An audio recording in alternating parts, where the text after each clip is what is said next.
ごきげんよう、上川薫です。今回取り上げる話題は、ウクライナとロシアの外交戦どちらの方が現在うまくいっているか、その話をしようと思います。前回の動画において、ウクライナのゼレンスキー大統領がアメリカの連邦議会で演説を行ったことについて解説を行いました。前回の動画時点においては、これがどのようにアメリカにおいて評価されるかはわからないという話をしましたが、それ以後の反応を見る限り、ゼレンスキー大統領の訪米は大成功だったと言えるでしょう。そのことがよく現れているのが共和党の反応です。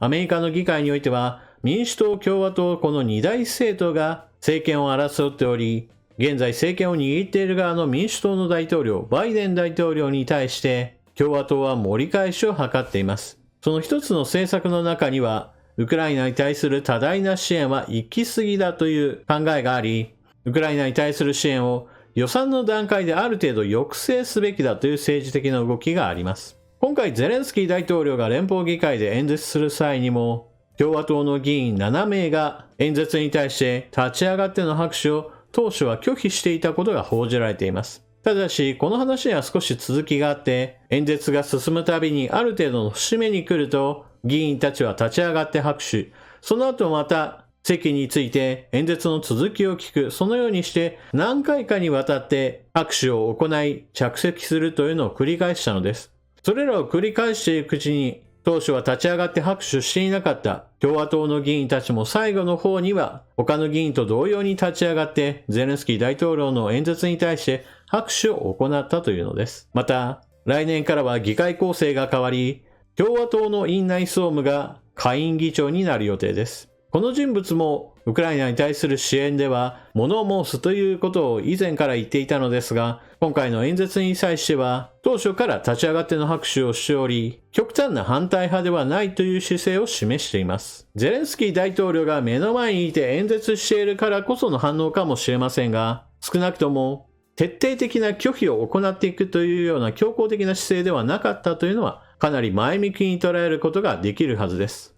そして一部のそうした反対姿勢を持つ人々たちだけではなく、アメリカの報道各国も基本的にはゼレンスキー大統領の演説に前向きな評価を下しています。しかし、そのような前向きな評価が出れば出るほど、これを非常に苦々しく思っている国、そして大統領がいます。それはロシアのプーチン大統領です。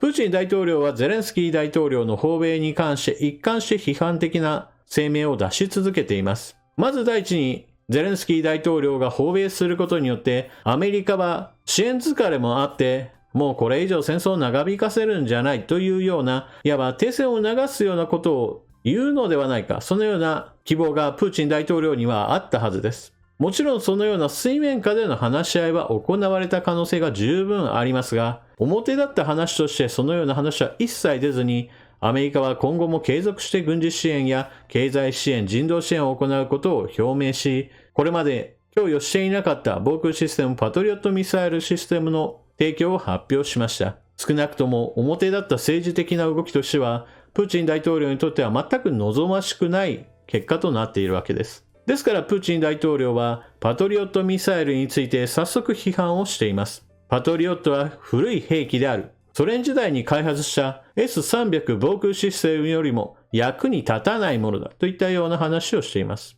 これなどはミリタリーオタクの間ではプーチン大統領はよっぽどの素人なんだなと評価を下されている発言で、ソ連時代に開発された S300 はもはやパトリオットミサイルと並んで評価されるようなものではありません。明らかにパトリオットミサイルシステムの方が先進的であり、巡航ミサイル、ドローン、そして弾道ミサイルに対しての迎撃能力がある。これらのことからも明らかに S300 とは全く格違いの高性能な防空システムです。そして、パトリオットミサイルを供与するアメリカに対しては、このような軍事支援があるんだから戦争が長引いてしまう。このような戦争を長引かせるようなことをしているアメリカやヨーロッパは支援をやめるべきだと批判しています。そして戦争が長引くことに関して言っても、ロシアの側としてはさっさと戦争を終わらしても良いという話をしています。しかし、戦争を終わらしても良いと考えているのに、この交渉を断っているのはウクライナの側だ。戦争をしたがっているのはウクライナの側だと批判を行い、さらには今回の軍事的な侵略について言っても、もともとは NATO が圧力をロシアにかけてきたからであり、我々には何の責任もないといった発言をしています。自分たちには責任がなく、それでいて実際の軍事的な侵略を行っているのはロシアというわけですから、言っていることが無茶苦茶としか言いようがありません。侵略を行ったのはロシアであり、戦争犯罪を繰り返しているのもロシアです。その戦争指導を行っているのもプーチン大統領であり、責任は誰にあるかといえば、プーチン大統領にあるというのが国際法に基づいた冷静な判断というものです。なお、プーチン大統領は停戦交渉しても良い、しかしウクライナがこれを拒否しているんだと言っていますが、これもまた全くの嘘です。ウクライナ側は以前から停戦の条件をはっきりと述べています。それは、ウクライナ領からロシア軍は撤退すべきだ。そこからの停戦交渉はあり得るという話をしています。ところがプーチン大統領はその件に関して、そもそもウクライナの東部南部合わせて4州はロシアに併合したんだから、もうこれはウクライナ領ではないという言い分ですから、全く話し合いが成り立たないわけです。もちろんそれ以前の2014年併合を一方的に宣言したクリミア半島について言っても、同じくこれはウクライナ領ではないとしていますから、やはりどうやったところで話し合いの前提条件が揃わないわけです。ロシア側はあくまでも自分たちの言い分に基づいて、それらを全て飲むんであれば停戦しても良いという話をしているのであって、これではまともな話し合いが成立するはずがありません。しかし、現在の戦場においては、ロシア軍は前進に四苦八苦しており、多くの犠牲者が出続けています。このような状況に関して納得できないロシア国民の中には、陰謀論が広がり続けています。その代表的な一例は、現在ウクライナは戦場にはなっているが、実際の戦闘において戦っているのは NATO 軍であるという陰謀論です。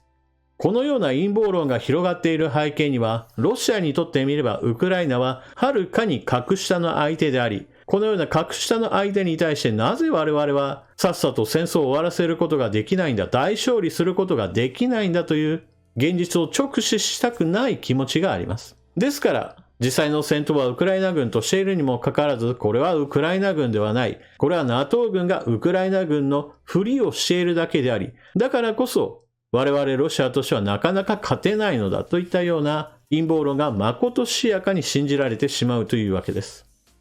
そのくらい現実を直視したくないという気持ちが多くの人たちに共有されているのでしょう。話は少し戻ってゼレンスキー大統領の演説に関しても批判の声が上がっています。その第一に挙げられるものは、ゼレンスキー大統領の服装です。連邦議会において演説をするのであるから、スーツ姿で登壇すべきだという批判です。アメリカの連邦議会でそのような服装のマナーを守らない、非常に失礼なやつだという批判なわけですが、私から見れば、マナー的にはそうなのでしょうが、演説としては明らかに、ゼレンスキー大統領のオリーブ色の簡易的な軍装というのは、やり方としては大成功だったと思います。なぜならば、ゼレンスキー大統領はロシア軍による侵略を受けたその当初からオリーブ色の簡易なシャツを着て国民に向けに動画を投稿し続けてきました。ですから、戦時下の指導者としてはその方がもはや見慣れた光景であり、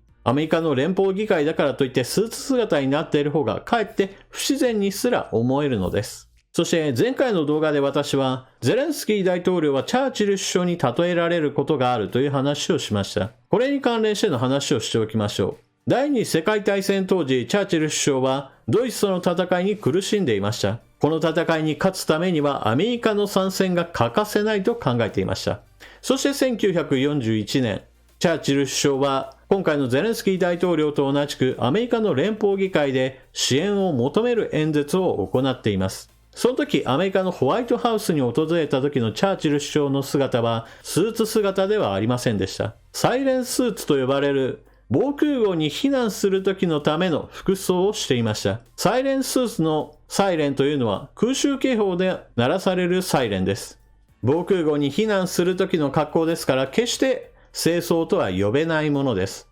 しかし、戦時下の首相として、国民に今苦しい時だけれども、なんとかこれを耐え忍んで戦い続けようと国民に訴えかける戦時下の首相としては、そのようなサイレンスーツを着ることが国民の団結を促す意味でも重要だったわけです。そのような事情もあってサイレンスーツを着てホワイトハウスを訪れたチャーチル首相に対してお前の格好は何だと非難するような報道といったものは少なくとも現代ではそのような報道がいっぱいあったよという話は聞きません。ゼレンスキー大統領もチャーチル首相も非難されるべきものではないでしょう。とはいえチャーチル首相はホワイトハウスを訪れた時にはサイレンスーツだったわけですが、連邦議会で演説する際にはスーツ姿に着替えていました。当時のイギリスはまだまだ世界各地に植民地がある大英帝国の名残がある超大国の一つです。その超大国の最小であるチャーチル首相がかつて自分たちにとってみては植民地の一つであったアメリカに助けを求めるという場面なわけですから、英国人士としても戦闘服を身につけるような感覚だったかもしれません。何にしてもオリーブ色の服装でアメリカ議会で演説したゼレンスキー大統領はアメリカの議員たちからは広く歓迎されており、今回の演説は大成功だったと言えるのではないでしょうか。そして連邦議会での演説を終えたゼレンスキー大統領はすぐに帰路に着きました。帰り際ポーランドの大統領との会談も行って来年に向けての話し合いを行い、すでにウクライナに帰国が終わったことが発表されています。あっという間にアメリカに行って演説し、そしてすぐさま帰国する。時間としては非常に短い時間だったわけですが、この短い時間の間に上げた成果は非常に大きかったと言えるはずです。一方、ロシアのプーチン大統領はどのような外交をしているでしょうか。ここ最近プーチン大統領がうまくいっている点といえば、イランからの軍事支援を取り付ける。しかしこれはあくまでもロシア側の軍事技術をイランに提供するという代償を払うことであり、決してロシアにとって美味しい交渉ではありません。もう一つは、北朝鮮からの武器弾薬購入の話が進んでいることが挙げられます。ただしこれも制裁下の中での取引であり、決して潤沢な供給があるわけではありません。そもそも北朝鮮には大した工業力がありませんから、ロシアの望むような大量の砲弾であるとか最新の兵器なんていうものは北朝鮮からは望めません。そのようにロシアの外交成果としては北朝鮮とイラン関連の話しかないわけですから、プーチン大統領の外交は手詰まり感が非常に強いです。そのようなこともあって、ゼレンスキー大統領が短い間に外交成果を上げたというのを見るたびに非常に不愉快に思うのでしょう。だからこそ、パトリオットミサイルは旧式の兵器だといったような発言や、戦争責任は NATO 側にあるといった発言など、明らかに欧米の側にしてみれば一体何を言ってるんだろうというような発言が多くなり、プーチン大統領に心の余裕がなくなっていることを感じさせます。ゼレンスキー大統領はアメリカ議会での演説の中で2023年は非常に重要な年であることを表明していました。ウクライナの望むような勝利を決定づけるような年になればと私も思っています。というわけで今回の動画はここまで。最後までご視聴いただきありがとうございました。チャンネル登録していない方はぜひともチャンネル登録していってください。そして動画を見終わったら評価ボタンのクリックと今回の動画を見た感想コメントをぜひとも書き込んでください。それでは次の動画でまたお目にかかりましょう。またね。